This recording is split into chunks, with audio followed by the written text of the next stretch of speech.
नमस्कार दोस्तों, स्वागत है आप सभी का हमारे चैनल वैदिक ज्ञान पर। दोस्तों, अगर आप अपनी लाइफ को सक्सेसफुल, हेल्दी एंड वेल्दी बनाना चाहते हैं तो चैनल को सब्सक्राइब ज़रूर करें।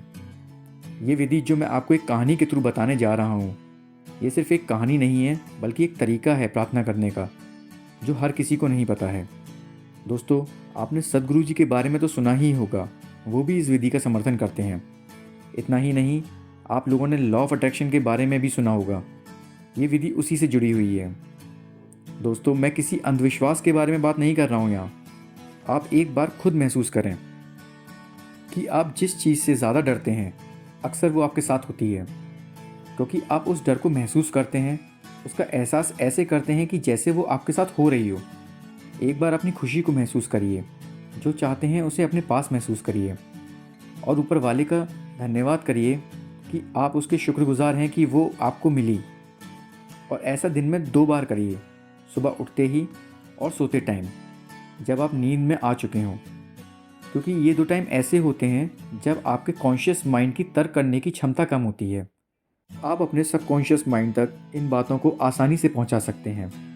ये कोई अंधविश्वास नहीं है बल्कि एक विधि है प्रार्थना करने की, जिससे आपकी प्रार्थना जल्दी ही पूरी होगी और मनचाहा परिणाम मिलेगा। तो आइए मेरे साथ जानते हैं किस तरह से इस विधि का इस्तेमाल करके आप भी अपना मनचाहा परिणाम पा सकते हैं। ये बात कई हज़ार साल पुरानी है। एक प्रसिद्ध मॉन्क थे जिनका नाम इसरीम था। वे दुनिया के नॉर्दर्न हिस्से में एक बियाबान जंगल में रहते थे। ये दुनिया की सबसे खूबसूरत जगहों में से एक थी। उस समय खेती ही एकमात्र भोजन का जरिया था। उसी दौरान वहाँ इतिहास का सबसे खतरनाक सूखा पड़ा और हर तरफ इंसान भूख से मर रहे थे। कोई रास्ता नहीं दिखाई दे रहा था। मॉन्क के पास एक उनका बचपन का साथी उनकी तलाश करते हुए उनके पास पहुंचा और उसने मॉन्क को सारी बात बताई और कहने लगा कि ऐसा सूखा आज तक नहीं पड़ा, अब वहाँ कोई नहीं बचेगा, अब तुम ही बचा सकते हो। मुझे पता है कि तुम ऐसी विधि जानते हो जिससे लोगों की जान बच सके और बारिश हो सकती है। मुझे निराश मत करना, मैं अब यहाँ से खाली हाथ नहीं जाने वाला, मैं यहीं मर जाऊँगा। मॉन्क सोच में पड़ गए और थोड़ी देर बाद उन्होंने कहा, ठीक है, मैं तुम्हारी मदद करूँगा। मॉन्क उठे और कुछ दूर जाकर खड़े हो गए और हाथ जोड़कर कुछ करने लगे। कुछ देर बाद वापस आए और अपने दोस्त से बोले कि जाओ, बारिश हो जाएगी। मॉन्क का दोस्त बोला कि क्या आपने प्रार्थना की है? मॉन्क बोले, मैंने कोई प्रार्थना नहीं की है। फिर मॉन्क के दोस्त ने कहा कि अगर आपने कोई प्रार्थना नहीं की थी तो इतनी देर तक हाथ जोड़कर क्या किया? मॉन्क ने कहा कि अगर मैं बारिश के लिए प्रार्थना करता तो बारिश कभी नहीं होती, क्योंकि जब हम कुछ मांगने के लिए प्रार्थना करते हैं तब हम ये सिद्ध कर देते हैं कि वो चीज़ वहाँ नहीं है और ना चाहते हुए भी हम उसी स्थिति को मजबूत बना देते हैं जिसे हम बदलना चाहते हैं। मॉन्क बोले, ये एक गुप्त विधि है। मॉन्क का दोस्त बोला, क्या किसी इंसान की जान से ज़्यादा कीमती है ये विधि? मॉन्क बोले, हाँ, ये बहुत गुप्त और कीमती है, पर मैं तुम्हें बता रहा हूँ क्योंकि अगर बारिश होने में कुछ समय और लगा तो बहुत से लोग मारे जाएंगे और हो सकता है ये विधि तुम्हें कई बार करनी पड़े।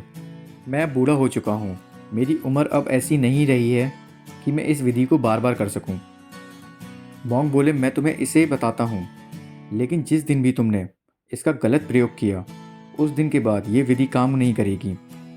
मॉन्क ने कहा कि ठीक है, ध्यान से सुनो, मैंने कोई प्रार्थना नहीं की बारिश को लाने के लिए। मैंने उस वक्त उस चीज़ को अपने पास महसूस किया जो मुझे चाहिए थी। मॉन्क के दोस्त बोले, मैं समझा नहीं, आप ठीक से बताइए आपने कैसे किया? मॉन्क बोले, मैंने नंगे पैर खड़े होकर, अपने हाथ जोड़कर और आंखें बंद करके अपने पूर्वजों को और देवताओं को दिल से पुकारा और कहा कि मुझे आपका साथ चाहिए। और मैंने बंद आंखों से देखा कि मेरे गांव में बहुत तेज़ बारिश हो रही है। मैं कीचड़ में खड़ा हूँ और खुशबू ले रहा था उस धीमी मिट्टी की जो हमारे गाँव में तेज़ बरसात के साथ होने से हवा में फैली हुई है। गाँव के सारे खेत हरे भरे हो चुके हैं, सब लोग झूमकर बारिश में नहा रहे हैं। मैंने पानी की उन बूंदों को अपने ऊपर गिरते हुए महसूस किया। मैं ऊपर से नीचे तक बारिश में भीग चुका हूँ। इसके बाद मैंने अपनी खुशी जाहिर की और धन्यवाद किया उस बारिश के लिए जो हो चुकी थी। अब मॉन्क का दोस्त कुछ दिनों बाद जैसे ही अपने गांव पहुंचा, उसे ठीक वैसा ही दिखा जैसा मॉन्क ने उसे बताया था। हर तरफ हरियाली आ चुकी थी, सब कुछ अच्छा हो चुका था, हर तरफ मिट्टी की धीमी खुशबू फैली हुई थी। मॉन्क के दोस्त ने वहीं खड़े होकर मॉन्क का और अपने पूर्वजों का धन्यवाद किया। दोस्तों, ये कहानी जो अभी आपने सुनी, ये लॉ ऑफ अट्रैक्शन से जुड़ी हुई है।